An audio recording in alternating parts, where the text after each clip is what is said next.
We are going to increase that $600 billion to almost $1 trillion of investment, real investment and real opportunity by details in many areas. And the agreement that we are signing today in many areas in technology, in AI, in earth materials, magnet, etc., that will create a lot of investment opportunities. So you are doing that now. You're saying to me now that the $600 billion will be $1 trillion. Definitely, because what we are signing, it will facilitate that, and we I like that very on much. Go ahead. He works hard. No, that's great. I appreciate that. That's great. All right, at the moment yesterday when President Trump announced an official partnership with the Kingdom of Saudi Arabia to work on civil nuclear energy, the two nations taking that first big step towards what they say will ultimately be a $1 trillion partnership down the road. Here to talk about it is Energy Secretary Chris Wright. Mr. Secretary, thanks for taking time with us today. As I understand it, the big kind of goal here for the United States is that at some point in the future, American companies will be able to actually build nuclear reactors inside Saudi Arabia. Is that right? Yes. Saudis had an interest in civil nuclear technology for many years, but we just haven't concluded an agreement with them. It was attempted during the Biden administration, but you just didn't have the real trusting relations there. But yeah, I think that's something coming soon.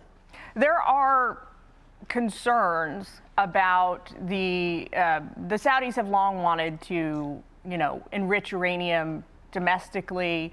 There are concerns about that because it can be used for either civilian or military purposes. Is that something that is going to be addressed in this agreement? No enrichment in this agreement. This is just for civil nuclear construction of a power plant, American technology, American companies to build a very large nuclear power plant in Saudi Arabia. In summertime, during peak demand, they're burning oil to generate that extra electricity. That's a high-value fuel that's better they export to the rest of the world and generate electricity domestically from natural gas and from nuclear power. Same two biggest electricity sources as in the United States today. They just want to add that second nuclear power to their grid. So just to be clear, sir, the administration is going to deal with the non-proliferation issue separately from this deal. Is that right? Am I understanding you correctly? No, the ultimate deal that'll be done, is a 1, 2, 3 agreement that'll go to the United States Congress for approval. But it is about civil use of nuclear power. It's not about enrichment. It's not about anything related to weapons. It's just about generating electricity, secure, reliable, affordable electricity. Just President Trump's domestic agenda. They have the same goal over there: prosperity at home and peace abroad.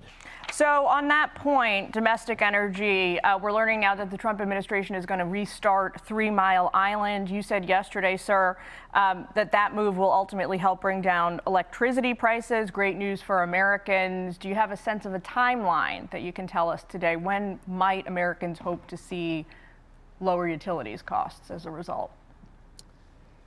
Well, I think that plant, the Crane nuclear power plant operated by Constellation in Pennsylvania, it'll be back online in 2027, so maybe 18 months from now. Nearly a gigawatt of new electric generating capacity. We have another nuclear power plant we're restarting in southwestern Michigan. That one will actually be on early next year. And we just used emergency authorities to extend the life again of a 1.5 gigawatt coal power plant in southwest Michigan. There's so many ways that we just got to stop digging a hole and driving up electricity prices like the Biden administration did. We're going to bring back and build new, affordable, reliable, long-term, secure electricity for our country. We shouldn't be in the situation we are today, but with President Trump's efforts, every day we're moving that ball forward. That's a fast timeline. I was expecting you to say something like 10 years. I don't know what. Mr. Secretary, I want to take you around the world a little further. Take a look at this on China from the Washington Post today. China rapidly expands nuclear test site as Trump revives Cold War tension. The quiet expansion of Beijing's remote nuclear complex points to years of preparation for a potential return to Cold War era weapons testing. Do you share this concern, this broad concern that we're now in this area of nuclear competition again?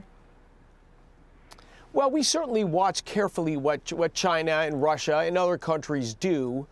But President Trump's agenda is pretty clear, that you get peace through prosperity, a satisfied population, through trade, and through strength. If America has military superiority by a large margin over our biggest rivals, there's really no road that leads away from peace. So the president is hyper-focused on how do we keep America's military and preparedness just well above any potential rivals we have. And I think that's the road to peace. All right. Well, Mr. Secretary, thank you for taking time with us today, hopping around the world with us, all these different issues. Great to hear your perspective, as always. Thank you, Jillian. You bet. Hey, it's Will Kane. Click here to subscribe to the Fox News channel on YouTube. It's the best way to get our latest interviews and highlights. And click to subscribe to the Will Kane podcast for full episodes right now.